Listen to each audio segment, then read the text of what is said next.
Questa è una poesia che è stata scritta da Francesco Fiore nel 1936. Chi è Francesco Fiore? Chi l'ha fatto Bella Vista? Venite a trovare a Bella Vista, tengo una casa bella.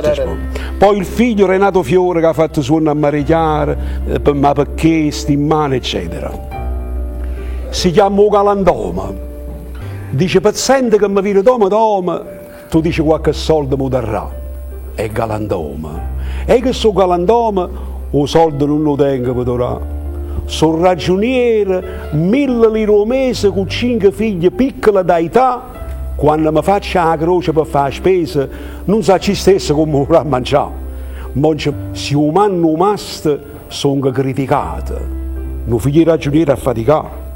E soffre in gotto come Cristo in croce che aspetta Pasqua per si far stuare. E aspetta e non hai la voce perché mi metti scuornere a Luca. Paziente che mi viene domo, o io oggi che sono galandoma che mi più afflitto e sconsolato di te, tu almeno vai stracciato, non ti importa, tu almeno vai cercare. E quando dico a te non tengo spicci, credimi, perché va che trovare un pane se la dice e mangia asciutto per non scomparire.